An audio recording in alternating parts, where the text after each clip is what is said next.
প্রিয় বন্ধুরা, গ্লোরি টিভির পক্ষ থেকে আপনাদের জানাচ্ছে আন্তরিক শুভেচ্ছা ও অভিনন্দন। প্রিয় বন্ধুরা, একটা ছোটোবেলায় কথা শুনেছি যে গাধায় জল খায় ঘুলিয়ে, সে নাকি স্বচ্ছ জল বা পরিষ্কার জল খায় না। কেন কথাটা বললাম? বাংলাদেশের কথা বলতেছি, যে বাংলাদেশ প্রসঙ্গে একটা কথা বলতে চাই যে এদের কিন্তু নিজস্ব কোনো ক্ষমতা নেই। আর একটা সমস্যা হচ্ছে যে কোন জিনিসটা সুন্দর হয় বা কিসে দেশের মানুষ শান্তিতে থাকবে, সুখে থাকবে, সেই জিনিসটা কিন্তু এদের কোনো সেই বুদ্ধি নেই বা জ্ঞান নেই। অথচ তারা নাকি বিশাল জ্ঞানী, এটা তারা বলে বেড়ায়। যদি এতই তোমরা পারো, তাহলে এখন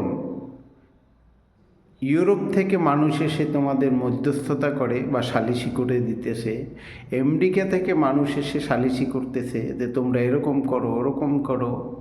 কেন তোমরা নিজেরা করো না? দেখি কি করতে পারো।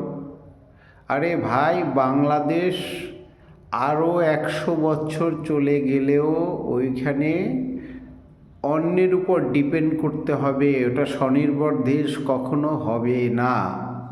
হবে না এই কারণে যে আপনি যখন অর্থনীতিতে খাটো, আপনি যখন পপুলেশন বেশি কিন্তু খাদ্যে সংকট, আপনার যখন ইন্ডাস্ট্রি অপরের উপর ডিপেন্ড করে, আপনার যখন জনপদ তৈরি করতে হলে মানুষের কাছ থেকে বা অন্য দেশ থেকে ঋণ এনে চলতে হয়, তখন বুঝতে হবে যে আপনি অন্য দেশের উপর অবশ্যই নির্ভরশীল। আপনার খাদ্যে স্বয়ংসম্পূর্ণ না, আপনি অর্থনীতিতে স্বয়ংসম্পূর্ণ না, আপনি ইন্ডাস্ট্রিয়াল কাঁচামালে স্বয়ংসম্পূর্ণ না।